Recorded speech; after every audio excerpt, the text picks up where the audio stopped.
Bonjour, aujourd'hui je voulais vous faire une petite vidéo concernant une question que l'on m'a posée. Est-il nécessaire ou est-il judicieux ou est-ce que c'est à conseiller d'initier les animaux au Reiki? Pourquoi faut-il initier les animaux au Reiki? Il y a quelques années, je me trouvais lors d'une rencontre de maîtres Reiki avec des maîtres qui nous avaient dit avoir rencontré dans un pré des chevaux très très malades, très affaiblis. Selon eux, ces chevaux allaient mourir et ils n'avaient pas trouvé suffisant de donner une séance de Reiki aux chevaux. Ils avaient jugé qu'il fallait aussi les initier au Reiki, donc ils nous avaient expliqué et exposé cette expérience. Moi, je n'étais pas tout à fait d'accord avec eux parce que, pour plusieurs raisons. La première, c'est que pour moi, c'était suffisant de proposer à un animal du Reiki. Vous savez qu'on ne peut pas imposer le Reiki à un animal, hein, c'est lui qui viendra chercher ce qu'il a besoin. Donc c'est comme cela qu'il montre qu'il est d'accord. Donc je considérais que proposer du Reiki à un animal, c'était suffisant en complément des soins vétérinaires. Et ça, c'était la première raison, hein. Et la deuxième raison, c'était que le protocole d'initiation, je trouvais qu'il n'était pas très adapté aux animaux. Je ne voyais pas comment appliquer une initiation à un animal. Comment mettre un animal en résonance avec le Reiki en lui pratiquant le protocole que l'on utilise pour les humains. Donc je ne voyais pas trop. Et la troisième raison, c'est que Mikao Usui avait proposé de transmettre le Reiki avec l'objectif d'atteindre le Satori. Je ne voyais pas comment un animal pouvait atteindre le Satori, puisque de toute façon, il ne suffit pas pour un humain d'être initié au Reiki, nous le savons bien, pour qu'il atteigne le Satori. Sinon, aujourd'hui, les millions de praticiens ou de personnes initiées au Reiki seraient déjà toutes éveillées, et ce n'est pas le cas. Nous ne sommes pas éveillés, peut-être quelques-uns, mais pas tous. Donc, un animal, comment pourrait-il atteindre le Satori? Parce que, comme l'initiation ne suffit pas, il faut aussi un travail personnel, des autotraitements, des méditations, des pratiques quotidiennes. Donc, moi, ce qu'on peut dire à un animal, une fois qu'il aura été initié au Reiki, qu'il devait faire certaines choses pour atteindre le Satori. Donc, pour moi, c'était une opinion, hein, je ne dis pas que j'avais raison. Pour moi, c'était détourné. Pour moi, l'idée d'initier les animaux au Reiki était détournée de ce que Mikao Usui proposait il y a une centaine d'années. Et puis, le temps a passé et j'ai connu des animaux vraiment très malades. Et finalement, cette rencontre avec des animaux très malades et me rendant compte que quelquefois les propositions de soins que je leur donnais de Reiki ne suffisait pas, je me suis posé la question de l'initiation. L'idée de ce que les autres maîtres avaient proposé quelques années auparavant a commencé à me traverser l'esprit et j'ai commencé à réfléchir sur le sujet parce que sur le moment, j'avais rejeté en vrac leurs propositions, mais après coup, je me suis dit pourquoi pas, puisqu'eux disaient très clairement que les chevaux s'étaient bien remis après les initiations au Reiki. Alors je m'étais dit, pourquoi pas, qu'est-ce qu'il se passe lors d'une initiation et qu'est-ce qui fait qu'on peut aussi donner une initiation à des animaux? Donc après mûre réflexion, après beaucoup de méditation, après contact avec mon guide, je suis revenue sur cette notion d'initiation Reiki pour les animaux, cette espèce d'opposition que je faisais au départ. Donc il a fallu que je commence par réfléchir, qu'est-ce qu'un animal? Alors qu'est-ce qu'un animal? Eh bien, il se trouve que, après avoir bien réfléchi, j'ai trouvé 4 types d'animaux, pas des espèces, hein, mais des types d'animaux sur Terre. Et s'il y en a d'autres, dites-moi-le en commentaire, ça me fera plaisir de le savoir. Donc les 4 types d'animaux que j'ai trouvés, c'est les animaux dits sauvages, mais vivant dans leur habitat naturel et n'ayant jamais été en contact avec les hommes. Ça, c'est le premier type. Le deuxième type, c'est les animaux dits sauvages, mais qui ont quitté leur état naturel, leur habitat naturel, pour vivre avec les hommes, Les animaux dits sauvages, donc bien souvent, ils sont confinés. Hein. On va trouver et utiliser le mot que l'on utilise pour nous ici, confinés dans des zoos, dans des parcs. Donc voilà, ces animaux, bien souvent, les hommes justifient le fait de les mettre dans les zoos pour enseigner aux enfants qui ne peuvent pas les voir en vrai, un lion, une girafe ou un panda. Ben voilà, là on peut les voir. Et puis aussi, quelquefois, le prétexte c'est de sauvegarder l'espèce.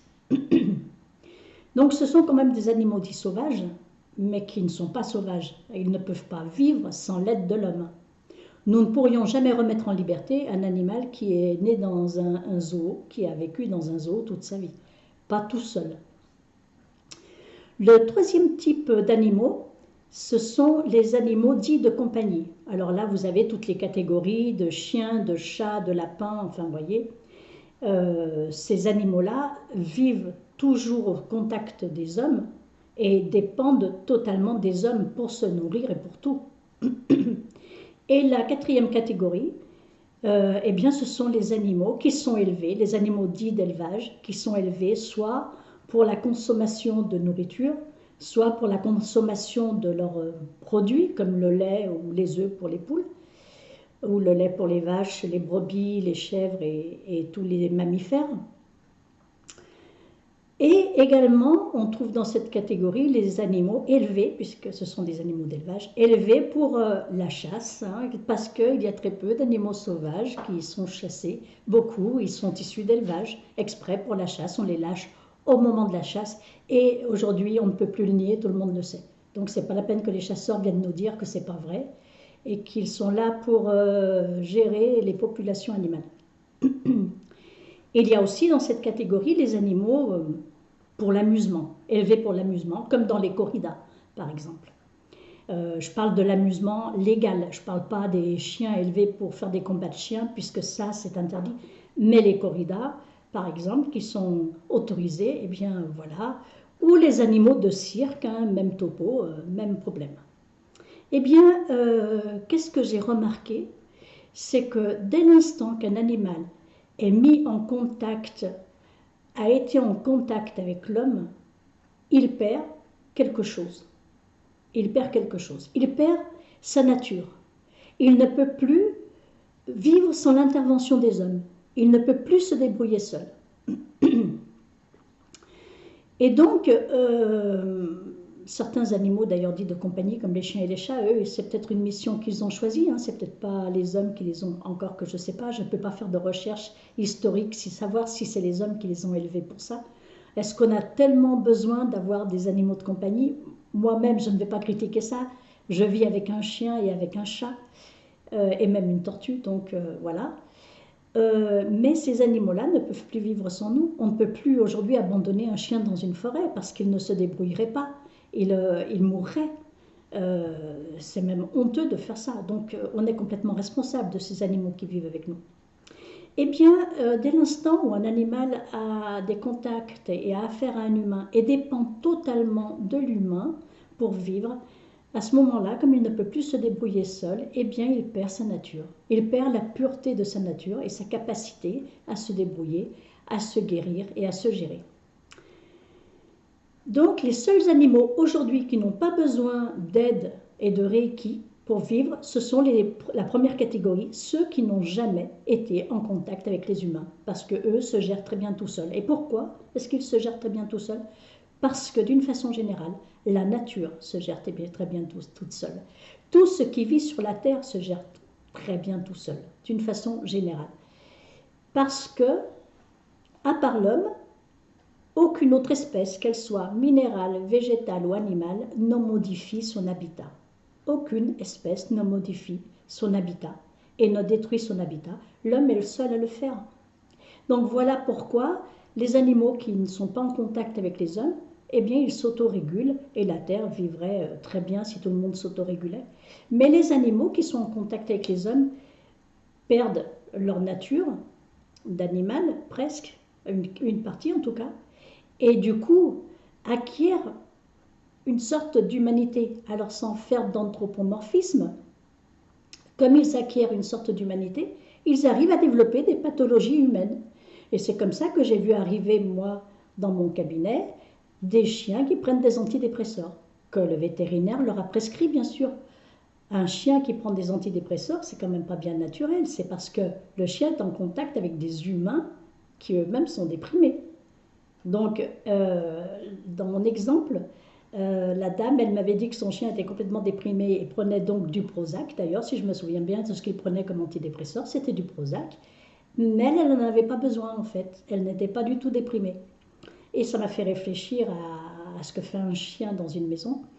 Et en fait, ce chien-là, pour cet exemple-là, il avait pris sur lui la problématique de l'humaine avec laquelle il vivait. C'est un exemple, j'en aurais plein d'autres. Donc à partir de là, effectivement, peut-être bien que parce que les animaux perdent leur nature d'animal et acquièrent, je ne dirais pas gagnent, je ne suis pas sûre que ce soit un gain, acquièrent quelque chose d'humain au contact des humains, à ce moment-là, peut-être qu'il faut aussi les initier au Reiki. Et donc après ça, après ces constats, eh bien je me suis dit, je proposerai l'initiation au Reiki à des animaux lorsque les humains la demandent et l'animal est d'accord. J'ai procédé à quelques initiations d'animaux. J'ai constaté que la plupart étaient d'accord, la voulaient, et quelques-uns n'ont jamais voulu. Donc voilà, j'en parlerai dans une autre vidéo. Si cette vidéo vous a plu, c'est tout ce que j'avais à vous dire aujourd'hui à propos de l'initiation des animaux au Reiki.